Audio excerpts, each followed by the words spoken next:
Grabe mga ka-dreamers, dahil may napormahan na nga silang haligi kahapon, kaya naman nagbubuhos na sila ngayon. 16 itong haligi ng ating dream house, kaya naman hindi kayang pagsabay-sabayin na pormahan. At dahil nga roon ho mga ka-dreamers, pagkatapos mapormahan ng 4 na pirasong haligi ay binuhusan na rin nila Pero agad. Syempre yung dalawa sa ating tauhan ay nagpoporma na ng ibang haligi. Para once na matatapos itong 4 na haligi na may porma na ay meron na uling kasunod na bubuhusan. Tapos diga ho mga ka-dreamers, bago matapos ang pagpoporma, matigas na rin itong naunang 4 na poste. Kaya maaaring ito na rin iyong gamitin nila na porma doon sa 12 hanggang 16 natin na haligi. Sa ganoon nga nilang pamamaraan ay nakatutulong para mas makatipid tayo sa mga materyales. Napakaganda naman ng ganong strategy ni Foreman kasi kino-consider niya yung maaari nating maging gastos. Kasi may ilan na mga nagtatrabaho na walang pakialam sa gastos, basta ang mahalaga ay gamit lang ng Disclaimer lang ho yun mga ka-dreamers ha, hindi ko naman sinasabi na lahat ay kumbaga ganun. Napakaswerte mo kapag nakakuha ka ng mga considerate na trabahador. Bibihira na kasi sa panahon ngayon mga ka-dreamers ang mga ganyang klaseng tao. Kaya kapag nakakilala ho kayo na ganyang klaseng tao, naku, ikip nyo dahil yan. Nagbubuhos na nga sila ng ilang poste, kaya naman tuloy-tuloy din ang paghahalo nila rito ng semento. Sobrang laking bagay man din ho mga ka-dreamers nung mayroon nga tayong inarkila na mixer. Kasi kung wala nga tayong inarkila na ganyang machine na kumaaring mahirapan itong ating mga trabahador sa paghahalo pa lang ng semento. Pero nakadepende rin naman ho yun mga ka-dreamers sa nagpapagawa. Pwede naman kayo magrenta ng ganyan, pwede rin namang hindi. Kasi nga yung ganito ay dagdag gastos din kapag nagpapagawa. Kaya kung ikaw ay medyo kulang sa budget tapos nagpapagawa ka na ng bahay, pwede namang hindi ka na magganito. Tsaka uso pa rin naman ngayon yung mano-mano, lalo na kung yung ginagawa naman na bahay ay yung pangkaraniwan lang or yung bungalow. Hanggang ngayon naman ho mga ka-dreamers, may napanonood pa rin akong ibang content creator na nagpapagawa ng bahay tapos mano-mano yung pagpapahalo nila. Since ang nais nga natin ay mapabilis at mapagaan iyong trabaho, kaya naman nagrenta na lamang tayo ng ganyan. Napakaganda naman kasi nitong nakita ko nga na mixer kasi 1,800 per week. And syempre, best regard kay Foreman kasi siya nga yung nakahanap nito pala. Halimbawa ho mga ka-dreamers, isang beses mo lamang siyang ginamit sa isang linggo, magbabayad ka pa rin ng 1,800. Tapos kung straight mo naman siyang ginamit sa loob ng isang linggo, 1,800 pa rin ang ibabayad mo. Kaya ang nangyayari ho mga ka-dreamers, bago magbuhos si na Foreman, talagang sinisigurado nila na sunod-sunod yung pagbubuhos. Yung bagang hindi putol-putol kasi maaari ngang masayang iyong araw na lumilipas. Kasi halimbawa sa loob ng isang linggo, isang beses lamang nagamit iyong mixer, di sayang yung natitirang araw. Kaya madalas bago ipa-operate ni Foreman yung aming mixer ay maraming bubuhusan para sunod-sunod. By the way, sa inyo ba ho mga ka-dreamers, magkano ang renta ng ganitong klaseng mixer? Kasi diga alam naman natin na sa bawat lugar ay magkakaiba ang presyo at depende yun kung gaano nga ba kalaki yung mixer na inaarkila. Ito namang nirerentahan ho namin mga ka-dreamers, hindi naman siya kaliitan, hindi rin naman kalakihan. Kumbaga saktong-sakto lamang at pwedeng dalahin kahit saang bahagi ng site. Kasi dini nga sa amin kapag ang bubuhusan ni na Foreman ay bahaging gitna, ayun dinadala roon yung mixer. Para hindi na masyadong mapagod yung laborer sa paghahakot. Ay hala, hanggang dini na lamang muna ho mga ka-dreamers. Bye-bye! Mga ka-dreamers, ang dami nagtataka kung saan nga ba ako kumukuha ng pampagawa ko ng dream house.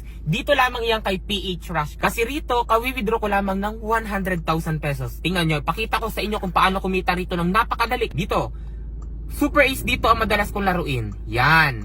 Play. 600. 400.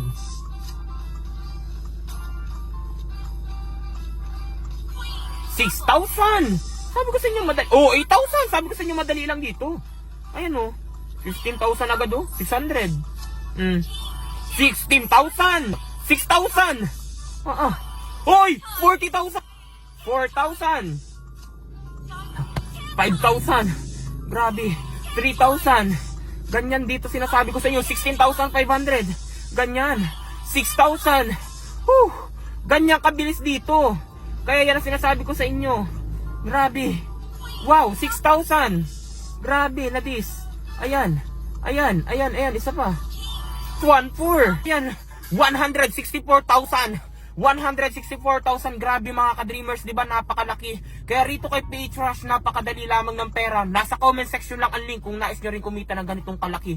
Ayan nga oh, kawi-withdraw ko lang na malaki. Mag-register at mag-deposit, ilagay sa comment section at ang screenshot para manalo rin kayo sa akin ng 1,000 pesos.